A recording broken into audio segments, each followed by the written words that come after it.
health is in the story. Uh, Issues surrounding the ideas of immigration are in the story. Like Wow. identity is there. So I really wanted to take these concepts that kids need to talk about because whether or not we want to admit it, they hear it and they need a space to express that.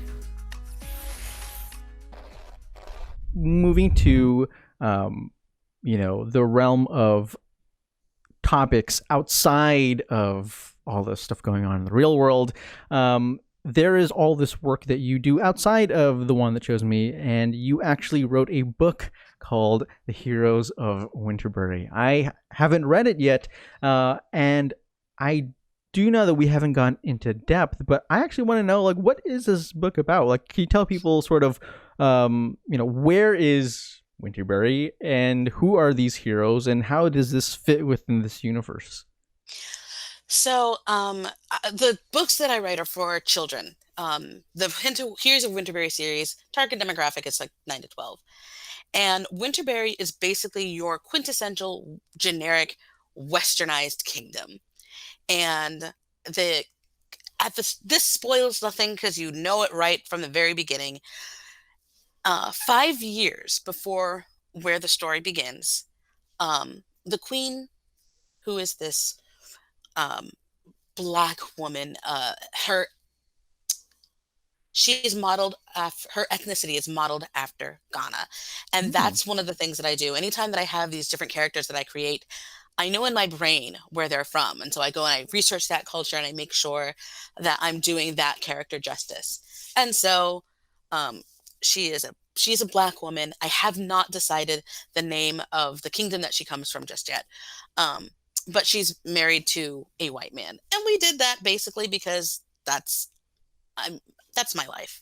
Like I'm a black woman who's married to a white man. And they have one daughter named Liana. And so 5 years before the start of this event, while she was on a trip to another country called Norabad, there was and Norabad is modeled after Pakistan. And Hmm. so, like, she's there, and there's this hurricane that devastates the island, and the queen dies, as does the Norabadi prime minister. And so, the Kingdom of Winterbury, because they're their closest neighbor and ally, they send some people over. They send their ships to try and like help out. And some of the people who lost everything in this devastating hurricane, they come back. And so it's been 5 years, and they're kind of those who wanted to stay are like fully integrated into society. They have lives and whatnot. And then some people go back. The king is really, really, really depressed.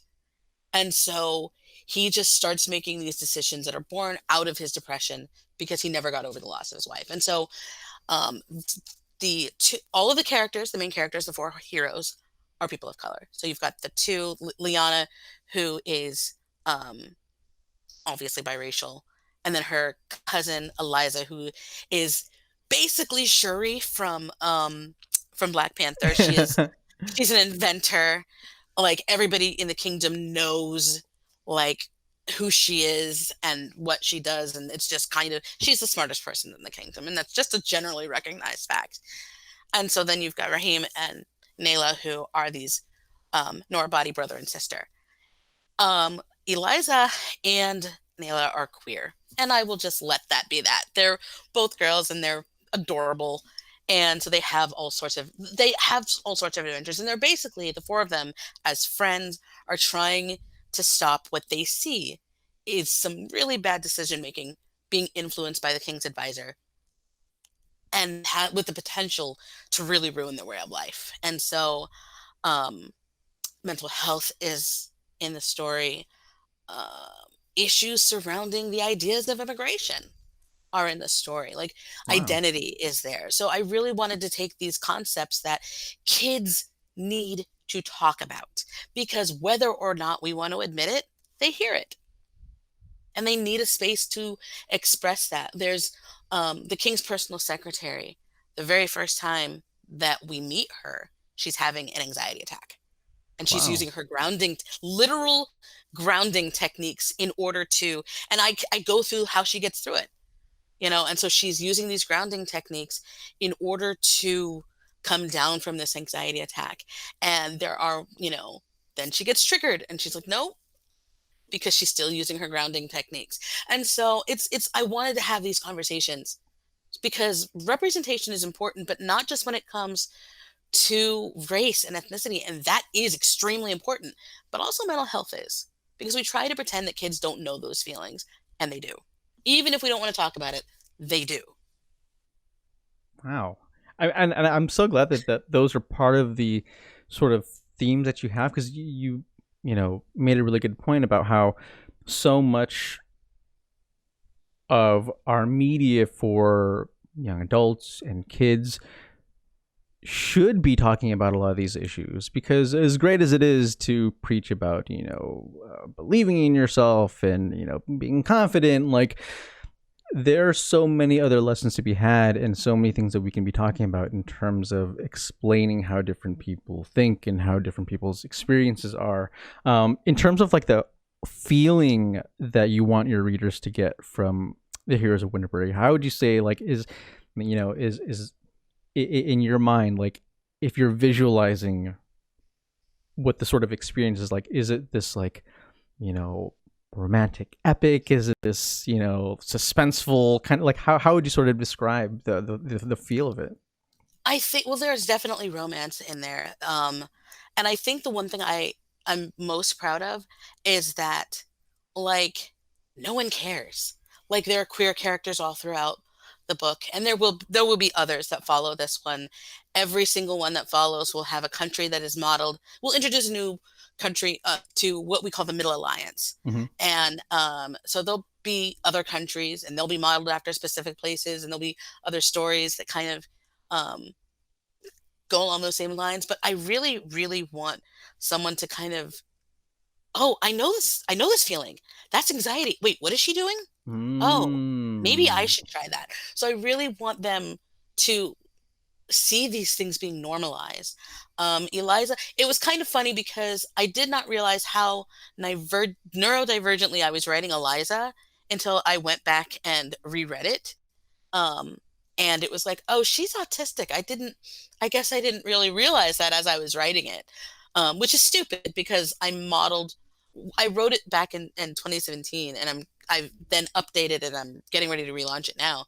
But Eliza was modeled after my NB, my non-binary kid, who is autistic. So I really should have figured that out earlier. But I think that that's basically the important thing to me is there is romance, there is mystery, there's like kind of this um like, how do we do this? It's kind of like a puzzle. And Mm. so I think that there's a lot of different elements so that it's not, I don't believe in things being gendered because books do not have sex organs and they don't have gender Yeah. identities. So there's no point in saying this is just for girls or this is just for boys, because Yeah, yeah. that would leave out a whole lot of other people anyway, because not all kids are girls or boys. Anyway, so I think that that's it. I just kind of want to create this exciting thing that's like, as you're reading it and you're like, oh, this is cool. Oh, wait, I didn't know that that was something that I could do to feel better. Let me try that. Um, Even just the sense of these are conversations that everybody has, and it's not a big deal. So maybe breaking down that taboo a little bit as well. I love it, and I think that's such an important thing, being able to like take away not just a lesson in terms of like, okay, this is a nice way to think about myself and feel optimistic, but also like this is an actual strategy to help me out, like if I'm actually dealing with some shit. Yeah, um like it's a literal grounding technique. I So, love. like, I passed it on. Like, my mom, who died back in 2008, was a therapist, but I have a lot of friends who are still therapists. So I'm like, okay, is it like I cleared it with them. It is a literal grounding technique. Wow. Well, I'm super excited. I definitely want to go ahead and check it out.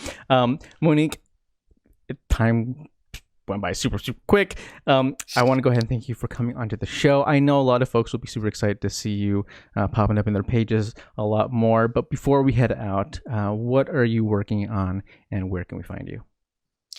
I am right now. The Heroes of Winterbury is going to be releasing probably in the next 6 weeks. So I'm, working on all those things leading up to that and the press release. And you can find me on the one that chose me on Facebook, and Awesome. also the writing one on Instagram and Twitter.